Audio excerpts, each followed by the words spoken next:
Peggy 18.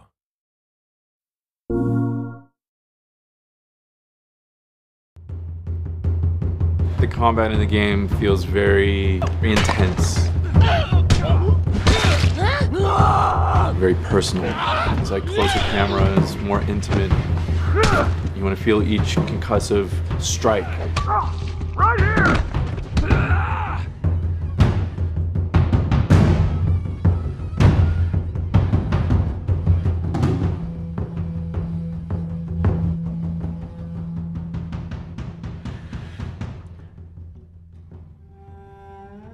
The people you're fighting in this world are no different from you. They're survivors just like you. They're trying to find anything to get by. We want to make you feel for these enemies. We want to make you hate them, feel sorry for them, be afraid of them. Make you feel kind of bad when you shoot at them. You have to feel that there is that consequence to engaging with these people and that there is something at stake. Your objectives aren't lining up, so now it's time to kill or be killed.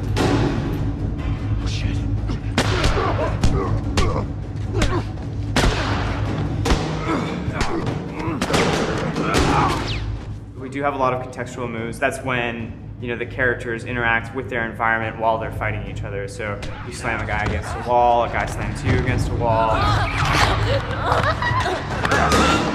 Grounding of the combat in the game world, which kind of makes it a lot more interesting and more real. Nothing really says you're in this environment like having your head slammed against it.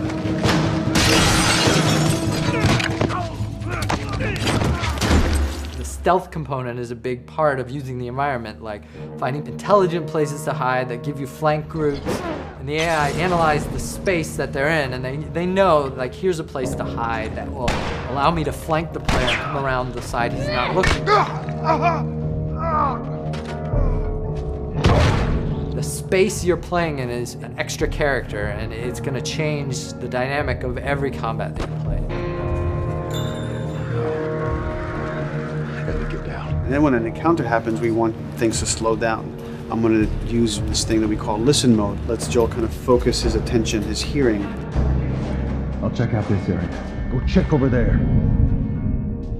If a guy's knocking a can over or he's speaking, I'm going to kind of see a visual representation of that sound in front of me. It lets me kind of know where guys are in the world. But that lets us build tension. And that lets me now look at Ellie and see where Ellie's at and kind of approach the situation carefully.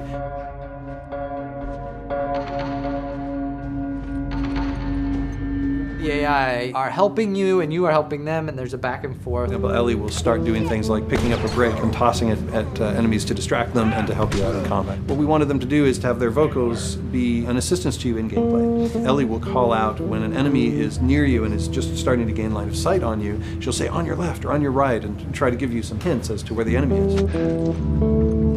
Hey!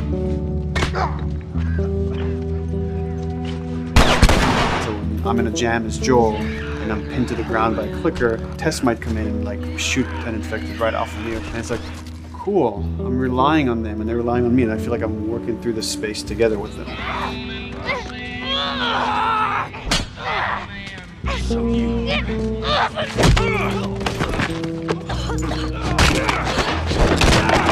You might say, they did a bad thing. They killed somebody. They didn't do something that seems fully morally just. Well, you're going to think that they're bad people unless you, as the player, feel how terribly difficult it is to survive. The pressure is so terrible in this world that you just have to make a choice and live with it.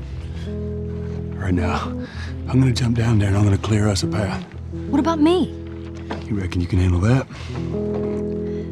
Just so we're clear about back there, it was either him or me.